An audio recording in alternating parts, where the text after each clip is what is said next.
Bien-aimés dans le Christ, loué soit Jésus-Christ et bienvenue dans cette émission, la toute première carte postale des Pères SMA. Et aujourd'hui, nous recevons pour vous le Père Moïse. Nous allons tout à l'heure le découvrir. Qu'est-ce qu'il fait? Il est où? Et quelle est sa mission dans le pays d'accueil?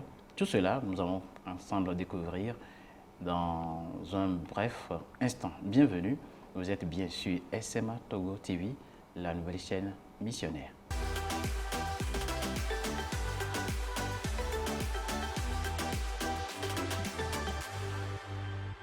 Père, loué soit Jésus-Christ. À jamais. Soyez les bienvenus. Merci beaucoup. J'espère que vous vous portez bien. Je vais bien. D'accord. Je suis en forme. Super. Alors, dites-nous, qui est le Père Moïse? Nous allons vous découvrir. Nous allons parler un peu de votre parcours, mais aussi nous allons parler de votre pastorale. En quoi consiste-t-elle? Mais bien avant, nous allons vous découvrir. Dites-nous un peu plus sur vous. Je suis le Père Moïse Sabaga de la Société des missions africaines, SMA, présentement en mission au Libéria. Oui, je suis originaire de Sioux, du diocèse de Sokodé, où ma paroisse est Saint-François-Xavier de Sotobois. Voilà, c'est un peu ce que je peux dire sur moi. Soyez les bienvenus encore une fois. Merci beaucoup. Est-ce qu'on peut connaître un peu votre cheminement vocationnel? Comment est-ce que ça s'est passé? Vous venez de dire que vous venez de Sioux. Cela voudrait dire que vous venez du diocèse de Sokodé. Voilà. Ça veut dire que si vous devez être missionnaire, vous devez être prêtre diocésain dans le diocèse de Sokodé. Ouais. Dites-nous comment ça s'est passé, votre cheminement vocationnel. Ça a commencé quand on avait le groupe des aspirants. J'ai participé, j'étais parmi les aspirants de la paroisse. Et La paroisse de Saint-François-Xavier de Sotobois. Voilà. Et il s'est fait qu'on avait le feu révérend Père Jean Perrin, qui est SMA, qui était à Yoma-Bois, et qui venait souvent dans notre paroisse pour les messes. Pas seulement les messes, mais il venait aussi, il projetait les audiovisuels les soirs. Et puis, c'est là-bas qu'il nous a aussi appris un peu à jouer aux instruments. Donc, c'est là où j'ai appris à jouer un peu le piano avec lui. Okay. Et c'est là que j'ai commencé par lui poser des questions, qui il était, parce qu'il était un peu différent de notre père curé qui était à la paroisse. Et c'est là qu'il m'a dit qu'il était SMA de la Société des missions africaines. J'ai aimé sa manière... sa façon d'être avec vous. Voilà, il était très simple. Oui. Et du coup, j'ai commencé par le suivre dans les stations secondaires pour les messes. Et j'ai vu un peu sa manière de faire les messes et comment il était tellement simple avec les gens. C'est pour cela que vous avez commencé petit à petit à nourrir un peu l'esprit de la SMA. Et après, c'est de là que bon, j'ai dit à mon père curé que voilà, moi je préfère être aspirant SMA. Et c'est là qu'il m'a confié, le père Perrin même m'a confié au père Jean-Baptiste Moussa, qui était chargé des vocations SMA. Et c'est de là que j'ai pris contact avec la SMA et puis ainsi de suite. Bon, après mon bac en 2004, donc j'ai fait l'université de Kara. Et un an après, voilà, on m'a appelé, on dit bon voilà, tu vas en Côte d'Ivoire pour la philosophie. J'ai dit bon, ah bon. Vous avez eu un peu peur, n'est-ce pas? Bon, parce que je ne m'attendais pas, voilà. Et puis c'est la première fois aussi que je devais quitter aussi le pays, c'était pas facile. Bon, je ne savais pas dans quelles conditions, tout ça là. Bon, à la fin, bon, je suis parti en Côte d'Ivoire, j'ai fait 3 ans de philo. Après les 3 ans, voilà, on m'a envoyé au Bénin pour l'année spirituelle. Après l'année spirituelle, donc je suis allé en stage au Libéria. Voilà. Et là, c'est pour apprendre l'anglais. spécifiquement? Non, c'était stage SMA. Ok. Tu vois, quand vous finissez l'année spirituelle, Oui, on vous balance dans un autre pays, voilà, pour avoir une expérience. expérience. Voilà. Donc, après le stage, on m'a envoyé au Nigeria pour la théologie. Au Nigeria. Yeah, pour la théologie. Et après ça, quand j'ai fini la théologie, je devais être ordonné diacre, mais on m'a recalé pour 1 an et on m'a envoyé en stage encore au Libéria, stage en tant que diacre. Voilà. Donc c'est de là, après 1 an de stage diaconal, on m'a ordonné en 2016 comme prêtre SMA. Ok. Voilà. En 2016, c'est-à-dire que vous fêtez 6 ans de sacerdoce cette année. Exactement. Est-ce que cela veut dire que depuis que vous êtes ordonné prêtre, vous êtes directement envoyé en mission au Libéria ou bien vous avez eu à faire d'autres missions avant d'être envoyé au Libéria? Juste après l'ordination, ma première affectation était le Libéria. On m'a ramené encore au Libéria. Okay. Et depuis ce temps jusqu'à aujourd'hui, je suis encore au Libéria. Ça fait les 6 ans exacts que j'ai fait au Libéria. Au Libéria. Et comment se passe votre pastoral là-bas au Libéria? Qu'est-ce qui se passe concrètement? Vous êtes sur une paroisse, vous vous occupez plutôt des malades ou bien vous avez d'autres charges pastorales? Voilà. À mon arrivée au Libéria, on m'a affecté dans une paroisse. Et la paroisse, en anglais, ils appellent ça Christ the King. Christ the King. Christ roi. Voilà. C'est un peu ça. C'est ça. C'est un peu comme Christ roi de Kodiakopé que nous Voilà. avons ici, ou bien Christ roi de, je sais pas, Colombe. C'est Christ roi de Sastan. En fait, le village, c'est Sastan. Ok. Oui, Christ the King. Voilà. Donc, à mon arrivée, bon, le curé était un peu malade. Il était parti pour se soigner. Donc, je suis arrivé dans la paroisse où il n'y avait pas un prêtre pour m'accueillir. Donc, je suis allé en l'absence du curé. Ça a dû être un peu difficile, l'adaptation. Voilà, il faut dire qu'au début, ce n'était pas facile parce que nouveau ordonné, voilà, tu viens, voilà, il n'y avait pas le curé, bon, voilà, il fallait commencer les activités, tu sais où commencer, ça veut dire comment. que vous preniez en même temps l'intérim et vous Voilà, assurez, quoi. vous assurez l'intérim comme ça, sans être préparé, voilà. Mais bon, Dieu faisant, ça s'est bien passé. J'ai commencé, bon, après tout, bon, il s'est fait que le curé ne pouvait pas revenir et en même temps, on m'a fait curé de là. Donc depuis 6 ans, je suis curé de la paroisse où je suis présentement. Ça se passe bien. Et puis la pastorale, on fait la catéchèse. Mais j'imagine un peu nouvellement ordonné et ensuite, peut-être après combien d'années, peut-être 2 ans, 1 année, vous devenez curé. Et ça doit pas être... À la fin de la première année. À la fin de la première année. Oui, parce que le curé ne pouvait pas revenir, donc l'évêque a jugé bon de... Dites-nous un peu l'étendue de la paroisse. Est-ce que c'est une très grande paroisse ou bien c'est un village? C'est un village où il y a une paroisse. Okay. Voilà, ce n'est pas une grande ville. Donc. Et puis c'est un village qui est situé à côté de la mer. Okay. Voilà, sympa. Voilà. Et comment se vit la foi là-bas? Comment est-ce que les fidèles, comment est-ce que vous les trouvez? Et puisque vous avez déjà fait, vous connaissez un peu Sokodé, comment est-ce que la foi se vit? Bon, bref, on va dire Lomé et puis ses environs. Lorsque vous comparez ici et là, qu'est-ce que vous trouvez de différent comme... Bon, il faut dire un peu que le Libéria est un pays un peu différent parce qu'ils ont vécu beaucoup je peux dire, beaucoup de calamités. Ils ont connu la guerre d'abord. Après tout, il y a Ebola qui est venu. Et puis, il y a les gens ont vécu des situations terribles, un peu de traumatisme. Et puis, ce n'est pas facile pour beaucoup ont immigré à cause de la guerre. Ils se sont déplacés. Et le peu qui est resté, et d'autres ont eu l'occasion de revenir. Donc, il faut dire que la paroisse où je suis, je ne peux pas dire c'est première évangélisation, mais c'est réévangélisation. Un peu comme la nouvelle évangélisation. Voilà. Donc c'est quelque chose comme ça. Mais bon, les fidèles, ils s'y adaptent, malgré qu'ils sont un peu, tu vois, au début, quand moi je suis arrivé, j'ai constaté qu'ils venaient seulement pour les dimanches.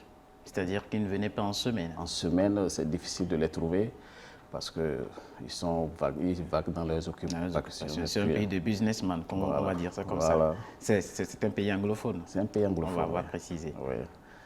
Donc, c'est seulement les dimanches qu'on a l'occasion de les rassembler. Et puis, ils arrivent, ils viennent pour les messes. Et tout se passe bien quand même. Ouais. Maintenant, est-ce que vous avez un vicaire, quelqu'un qui vous seconde dans la pastorale, ou bien ce sont des fidèles qui vous accompagnent, les servants de messe, parce qu'il doit aussi y avoir des malades que vous devez visiter. Dites-moi un peu comment ça se passe cet aspect-là. Okay. Bon, présentement, on est 3. Présentement, on est 3 dans la paroisse. Je suis le curé, il y a le premier vicaire et puis il y a le deuxième vicaire. Ça veut dire que c'est une grande paroisse. Si vous êtes 3 sur une paroisse, oui, parce qu'on a des stations secondaires. Voilà. Et vous êtes tous des pères SMA? Des pères SMA, bien sûr. Ça veut dire que c'est une paroisse SMA. SMA, voilà. Si je comprends bien. Oui. Voilà. Donc, on s'est divisé un peu les tâches. Et puis voilà, il y a l'école catholique aussi, on est en charge. Et puis on fait la catéchèse, la pastorale dans les stations secondaires. Voilà, les communautés de base qu'on a organisées aussi au niveau de la paroisse, qu'on fait un suivi. Et puis, tout se passe comme prévu. Et puis, voilà. Vous avez combien de messes les dimanches en semaine? Comment est-ce que ça se passe? Vous avez combien de messes exactement? Bon, comme nous sommes 3, on a essayé d'organiser à notre niveau. Il y a une seule messe dans la paroisse, parce que celui qui fait la messe dans la paroisse, après la messe, il va dans une autre station secondaire. Voilà. Maintenant, les 2 autres pères vont dans les autres stations secondaires, parce qu'il y a vraiment une grande distance, quoi. Donc, mais en semaine, tous les jours, on a messe, de lundi jusqu'à samedi, il y a messe les matins. Okay. Voilà. Et vous devez garder sûrement un bon souvenir que vous voulez nous partager avec nous. Peut-être une image, une anecdote, pourquoi pas, si vous en avez que vous voulez partager avec nous. Bien sûr, tu sais, je me rappelle bien après l'ordination, quand on annonçait aux fidèles, voilà, on appelle le Père Moïse. Il est en mission au Libéria. Il s'en va en mission au Libéria. Donc, il y a quelque chose qui m'a touché, parce que après la messe, mes parents sont venus et ils me demandaient, mais écoute, tu as fait quoi à ton supérieur et que c'est toi, ils ont choisi d'envoyer au Libéria.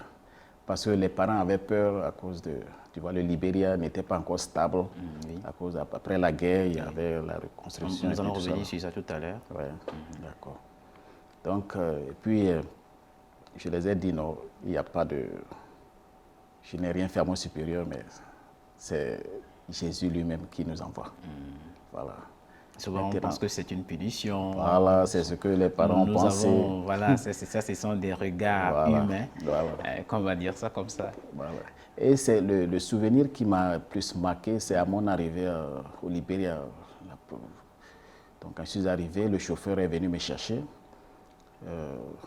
Bon, je ne savais pas la distance ou bien qu'on allait parcourir.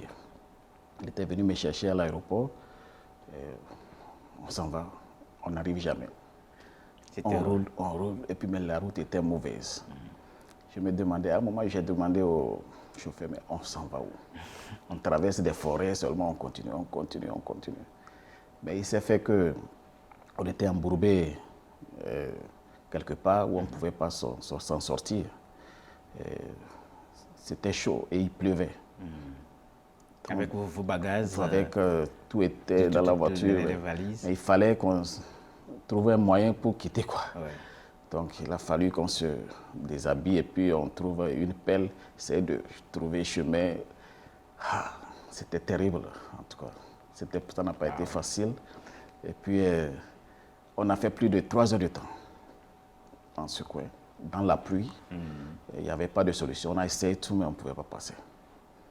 Ça a dû être une très belle expérience. En tout cas, ça m'a marqué. Et puis, on était là. Bon, Dieu merci, il y avait un camion qui venait, qui est venu à la dernière minute. Et c'est elle qui a pu nous tirer de là. Oui. Et puis, on a pu passer. Donc, on arrivait pratiquement à la paroisse vers 22h. C'était un samedi soir, vers 22h30, quelque chose comme ça. Et le lendemain, je devais faire messe. Bon, en tout cas, c'était une très belle expérience que j'ai eue. C'était un bon baptême pour moi, pour la première fois. Un baptême de feu, en tout cas, comme on le dit. Ah, oui. Est-ce que vous étiez là-bas au temps de Covid, non, au temps de Covid, mais aussi au temps d'Ebola? Non, Ebola venait juste de finir quand on m'a envoyé là-bas. Okay. Donc, je n'ai pas vécu le temps d'Ebola là-bas. Et le temps de Covid, comment est-ce que cela s'est passé là-bas? Ici, il y a eu 2 fois la fermeture des églises, les évêques qui ont fait sortir des notes pour nous convier au respect des mesures barrières, etc. Et chez vous, comment est-ce que vous avez accueilli ce moment? Comment est-ce que ça s'est passé avec les paroissiens? Ouais. Bon, quand le Covid a commencé, et puis j'étais en paroisse, on était en paroisse, et puis l'évêque nous avait demandé de fermer les paroisses, les églises. Bon, on faisait les messes à la maison entre nous, on ne sortait pas, on était, tu vois. Et puis les fidèles aussi, chacun, voilà, on prenait des précautions, quoi, pour éviter le pire. Donc, parce qu'on avait les nouvelles, vraiment, au niveau de Morovia, c'était terrible. Oui. Donc, ça faisait un peu peur. Donc, chacun se méfiait. Donc, nous, on s'est aussi retenu. On suivait les normes que l'évêque nous disait de suivre, quoi, avec les mesures et puis, voilà, les précautions à prendre et tout ça, là. Mais Dieu merci, ça nous a beaucoup aidé parce que dans ce village, au moins, on n'a pas eu de cas de mort ou bien quelque chose comme ça. Mais il y a eu des gens qui ont eu des cas de Covid, mais il n'y a pas eu de mort dans ce village. Dans votre village. Voilà. Dieu merci. Oui.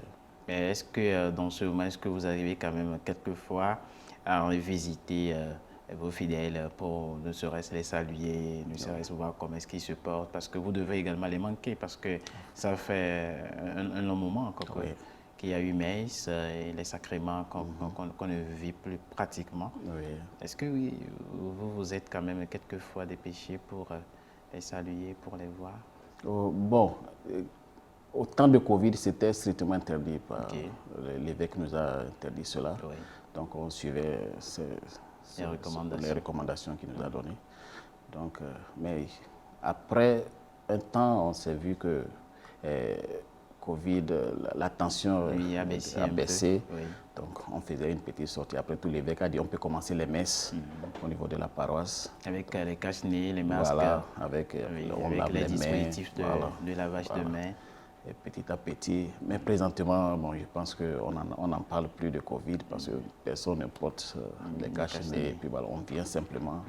Et puis voilà, ça nous a permis de recommencer nos activités pastorales, la visitation dans les familles, et puis visiter aussi les malades à l'hôpital. Bon, voilà. Quelles sont les activités pastorales que vous avez là-bas, en dehors des messes? Qu'est-ce que vous faites concrètement? La visite des malades, l'activité avec les jeunes.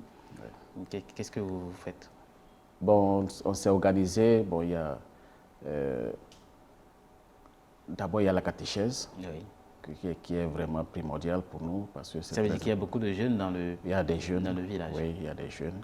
Donc, on fait la catéchèse. Et puis, comme j'avais dit au début aussi, on est en charge aussi de l'école catholique. Donc, on supervise les enseignants et puis voilà, essayer de voir les... Donc, vous êtes en même temps le recteur de l'école? Pas recteur, mais il y a un recteur, il y a un directeur. Voilà. Mais vous supervisez? Mais nous, on supervise, voilà, pour voir la bonne marche des choses. D'accord. Voilà.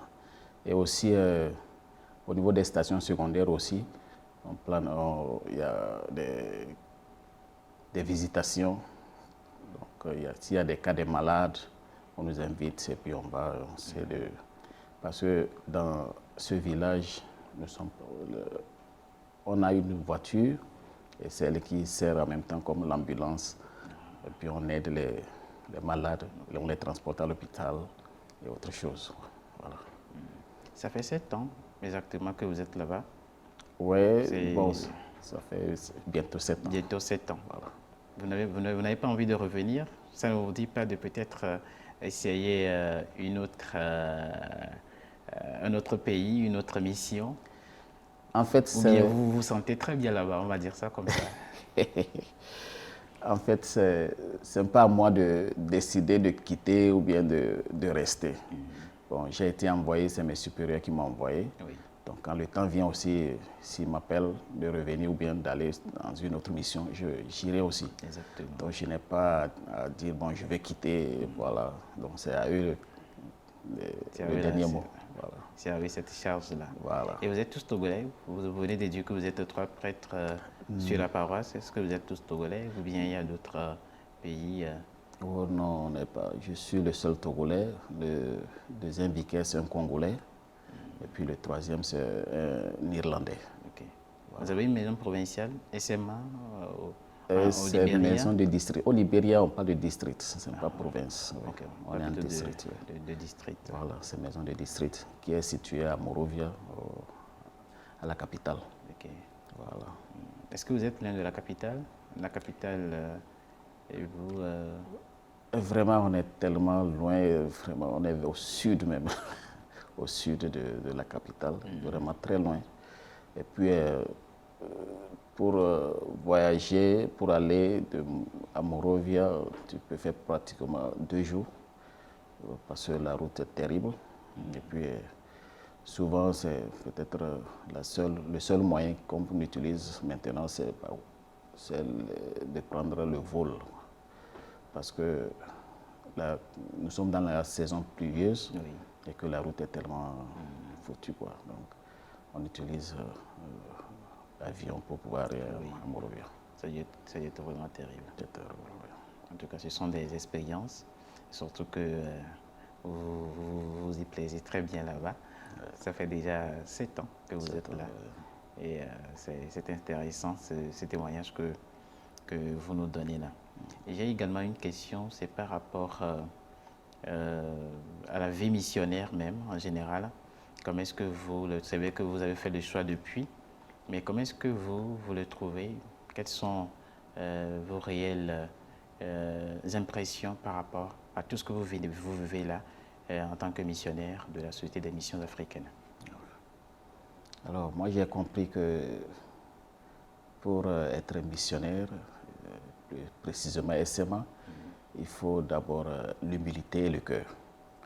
Parce que si tu n'as pas l'humilité et le cœur, à un moment, tu peux commencer par t'interroger, quoi. Parce qu'il y a des difficultés, des défis voilà, qu'il faut passer. Mais bon, on sait bien que la mission, c'est pas nous, c'est le Christ lui-même. Donc, si le Christ lui-même nous envoie, il sera toujours à nos côtés pour nous soutenir dans les moments difficiles. Exactement. Mais ce que moi je peux dire est que il y a plus de joie en mission que de difficultés. Surtout le service. Voilà, dans le service. C'est ce qui est important. Ouais. Parce que être nouvellement prêtre et puis devenir en même temps curé d'une paroisse, vous prenez en la charge de la paroisse, la vie pastorale, les conseils, la catéchèse, les jeûnes. Ça doit être vraiment, vraiment difficile à embrasser en même temps, surtout que vous venez d'être ordonné prêtre. Ouais. Je me demande aussi, vous devez comprendre leur langue, non? Vous comprenez l'anglais? C'est quoi la langue qu'ils parlent là-bas? C'est l'anglais. En fait, le Libéria, c'est un pays anglophone. La langue officielle, c'est l'anglais. Oui, mais ils ont des différentes ethnies, voilà, avec des langues, voilà. Et vous avez également appris la langue de votre milieu? Bon, on a essayé. Bon, si c'est les salutations, les petites choses à demander, bon, voilà. Comment est-ce qu'on dit bonjour là-bas? Dewanyeno. Ok. Et comment est-ce qu'on dit merci? Nafuede. Nafuede. Ok, intéressant. Ils ont également leur monnaie, non? Je crois. Pardon? Ils ont également leur monnaie, n'est-ce pas? Oui, ils ont le dollar libérien Ok. qu'ils utilisent. Qu'ils utilisent là-bas. Mais ils utilisent aussi le dollar américain. Oui. D'accord. Et là maintenant, vous êtes en vacances. Voilà. Pour combien de temps? Et votre paroisse ne vous manque pas? Est-ce qu'il ne vous dérange pas trop, mon père? Quand est-ce que vous revenez? Vous nous manquez? Vos homélies, etc. Dites-nous un peu. Bon, je suis justement en vacances. J'ai pris au moins 1 mois et demi. Le pourquoi 1 mois, normalement c'est 2 mois, parce que on est 3 et cette année, il s'est fait que nous 3, on doit aller en vacances. Donc il a fallu que j'aille, au moins je revienne. Oui. Et puis l'autre va partir. Voilà. Présentement, je pense que l'Irlandais est parti. Donc ça reste le Congolais qui est là-bas. Je dois partir le relais avant que lui aussi il parte. Okay. Ouais. Bon, en tout cas, quand nous on est en vacances, on est en vacances. Oui. Il y a au moins un père qui est là-bas dans la paroisse, oui, qui assure. Donc s'il y a quelque chose, bon, ils n'ont qu'à contacter le père. On est en vacances, on est en vacances. On donne la chance de se reposer un peu. Oui, exactement. Voilà. Vous le méritez. Merci beaucoup. Nous allons clôturer cet entretien. Nous sommes pratiquement à la fin de cet entretien. Et nous vous disons merci pour votre disponibilité. Et si vous avez des conseils pour vos jeunes frères qui veulent devenir missionnaires, qui peut-être embrassent le pas vers la Société des missions africaines, qu'est-ce que vous allez leur dire par rapport à vos expériences? Quels conseils leur donneriez-vous?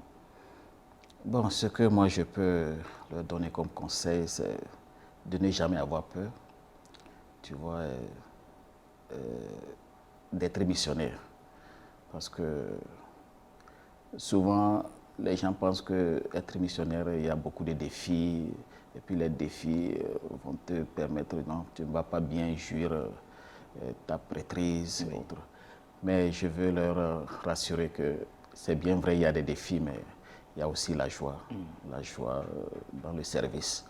Et surtout, si le Christ lui-même nous appelle, il ne va jamais nous abandonner. C'est ça. Il sera toujours avec nous pour nous soutenir.